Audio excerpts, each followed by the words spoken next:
আসসালামু আলাইকুম রহমতুল্লাহ। আপনারা দেখছেন এমএম ডিজিটাল। আজকের সবচেয়ে বড় খবর, আবারও পীরজাদা নওশাদ সিদ্দিকী ছোট ভাইজান আইএসএফ চেয়ারম্যান ভাঙড়ের বিধায়ক পীরজাদা নওশাদ সিদ্দিকী গ্রেপ্তার হলেন। কি কারণে গ্রেপ্তার হলেন? ধর্ণামঞ্চ কি বিষয়ে ছিলেন?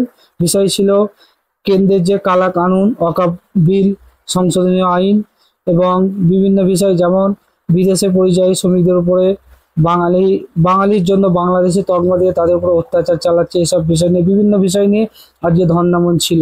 সেই ধর্ণামঞ্চে কি দেখা গেল? আমাদের রাজ্যের পুলিশ সে ধর্ণামঞ্চ করতে দিল না এবং সেখান থেকে পীরজাদা নওশাদ সিদ্দিকী ছোট ভাইজানকে গ্রেপ্তার করে নিয়ে চলে গেল। আবারও পীরজাদা নওশাদ সিদ্দিকী ছোট ভাইজানকে গ্রেপ্তার করলো আমাদের রাজ্যের পুলিশ।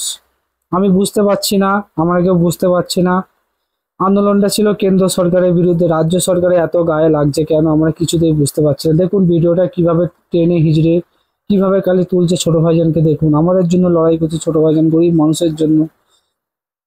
দেখুন খালি কিভাবে তুলছে খালি। যদি পুলিশ থাকতো আমরা সংবিধানকে রেখে এটা অর্জন করছি। ফলে সারা দেশের সমস্ত মসজিদ তুলছে,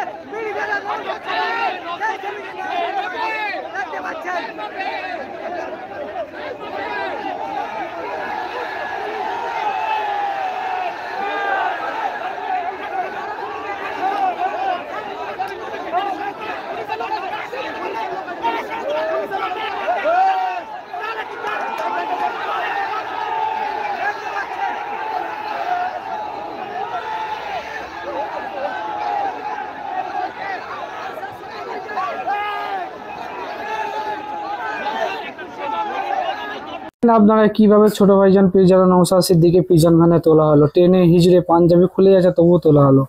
মানুষের অধিকারের লড়াই করতে গিয়ে ছোট ভাইজানকে জেলে যেতে হচ্ছে আমাদের জন্য। রাজ্যের পুলিশ কিভাবে ছোট ভাইজানকে অ্যারেস্ট করতে আপনারা নিজে চোখে দেখলেন। তার অপরাধ কি ছিল? তার অপরাধ ছিল কেন্দ্র যে কালা আইন পাস করেছে তার বিরুদ্ধে, SRI নিয়ে যেসব মানুষকে ভুল বোঝাচ্ছে সেসব বিষয় নিয়ে। আর কি ছিল? আমাদের যারা পরিযায়ী শ্রমিক আছে, যেসব পরিযায়ী ভাই আছে যারা বিদেশে গিয়ে কাজকর্ম করে, তাদেরকে বাংলাদেশে তকমা দিয়ে তাদেরকে মারা, তাদেরকে খুন করা, সেসব বিষয় নিয়ে বিভিন্ন বিষয় নিয়ে আজকে ধর্ণামঞ্চ ছিল। সেই ধর্ণামঞ্চ পুলিশ সফল হতে দিল না, আমাদের রাজ্যের পুলিশ সফল হতে দিল না। অপরন্ত সেখান থেকে ছোট ভাইজানকে টেনে হিজড়ে তাকে গ্রেপ্তার করা হলো, পিজন ভ্যানে তোলা হলো। আপনারা এই প্রতিবাদের ঝড় তুলে যান। থেকে পুলিশ জানিয়েছে যে এই ধর্ণামঞ্চে এই পদসভার কোনো পারমিশন ছিল না। সংবিধানের রাইট, পারমিশনের কি দরকার? পুলিশ জানিয়েছে এই সবার এই ধর্ণামঞ্চের কোনো পারমিশন ছিল না, সেই জন্য পুলিশ অ্যারেস্ট করেছে, পুলিশ জানিয়েছে। সেই বিষয়ে ছোট ভাইজান আরো বক্তব্য দিয়েছেন, আপনাদের শোনাবো। দেখতে থাকুন এমএম ডিজিটাল। আরো সত্য খবর দেখতে আমার চ্যানেলটি সাবস্ক্রাইব করবেন। ভালো থাকবেন।